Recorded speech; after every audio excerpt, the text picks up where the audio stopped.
Are you getting bored with other people's imaginary worlds? Are their plot holes starting to outweigh their nuances? Does every story just feel the same? It might just be time to break free from the gilded shackles of someone else's tale. Time to become the judicator of not just your destiny, but the destiny of the universe. It might be time to build a world of your own. On a cold night tonight.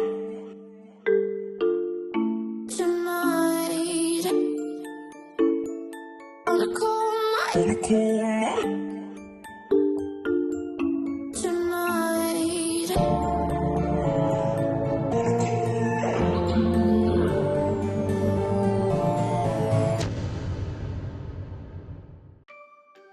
When building a universe, there's this inclination to start from the very large. But the very small is just as important. We want our universes to be distinct. We want them to be exciting. We want them to stand out. We want them to make people go, whoa, that's a cool universe.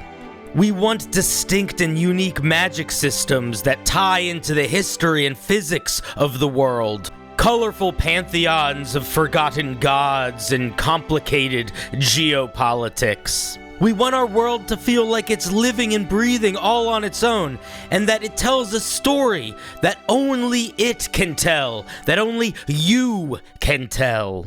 But a story is only as good as its characters.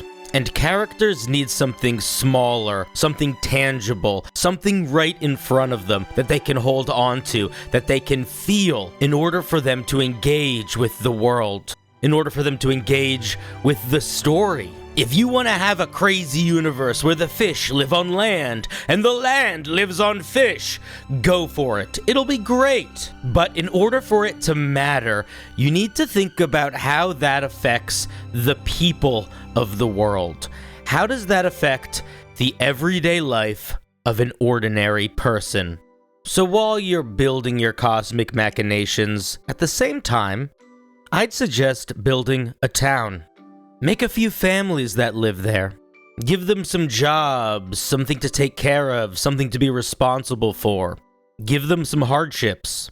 Give them a festival that they're looking forward to.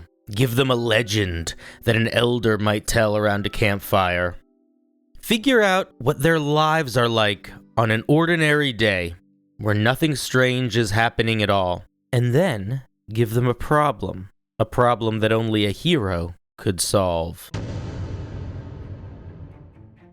Problems can come in all shapes and sizes. There's political turmoil, evil empires, natural disasters, unnatural disasters, and of course, monsters. The options are just about endless. So in deciding what challenges to put upon your world, it's important to think about them from all angles. How is the world impacted by these things existing? What does it change about the culture of your world? What happens to the victims that it leaves in their wake? What is it trying to accomplish, and what happens if it succeeds?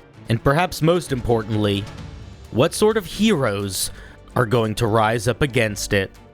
You might think that heroes are forged in the backstory, in the call to action, in the thing that makes them step up and no longer be just an ordinary person. And that is only half true. Heroes are just as tempered by the forces they push up against as they are by their past. Arguably more so, because you're not telling the story of their past. You're telling the story of here and now. Simply by placing the story at this point in their lives, we are making this the moment that matters most. Their histories may inform their skills, their personalities, their expectations, but the choices they make from here on out, the failures that they learn from, the victories that they celebrate, the hardships they overcome, and the sacrifices they are willing to make. These are what will be remembered. Their experience in this story will be the only thing that decides whether or not you have succeeded. Succeeded at what, you might ask? Well, there's a question that needs answering. A question that any half-decent cosmic being should be asking from the start. A question that almost all mortals are asking just about every day of their lives. A question with as many correct answers as there are stories to be told, but very few correct answers for your story. What's the point? In order for a story to be a story, it has to progress. You need a beginning, a middle, an end. You need change, stakes, something to be gained, something to be lost, an offering to the audience. Think of all of these pieces as ingredients that you are using to try to make an exemplary cake. And just as the quality of your cake is entirely dependent on the process you use to bake it, so too is the clarity of your answer to what is the point entirely dependent on the experience of your main characters, regardless of the pieces you put in place. So how do you make sure that heroes walk the path intended? You might think it's to plan really far ahead. Know where the story is going to end before you start it, to set your heroes on rails. And that makes sense. It feels safe. It feels like control. But you have to remember something. The goal is not control. It never was. The goal was always to build a compelling world, to tell a story that will be remembered. Control gets in the way. If your heroes can find their own path through the world that you've crafted and find the answer to that question, that's when a story becomes a legend. So, what's actually the point? And I don't mean the point of your story. That's going to be different for every single one of you. I mean, what's the point in this? What's the point in doing any of this? Why should we care about having a point? Why should we care about the way our heroes go about discovering that point? If I want to just throw a bunch of crazy monsters in a box and shake it up and see what happens, that sounds like it could be a lot of fun. If I want to keep my heroes on guardrails, I can guarantee that they are going to have exactly the catered experience that I want them to have to tell my story. But it's not really your story, is it? Right from the get-go, I said your success or failure is entirely dependent on the experience. The experience is the story.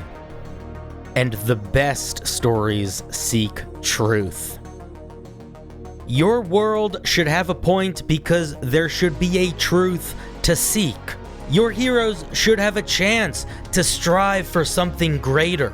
They should have a chance to fail, to misstep, to write their path and find their own way. Because in doing so, they will reveal things about your world that you would have never imagined. Truth that you didn't even know you were looking for until it was right in front of you. When you find yourself walking side by side with the denizens of your world instead of above them as the creator, no longer the guide of some preordained story that's been told countless times before. When you seek new truth hand in hand with them, your potential becomes limitless. You rise above storyteller, you rise above world builder, and emerge as something new.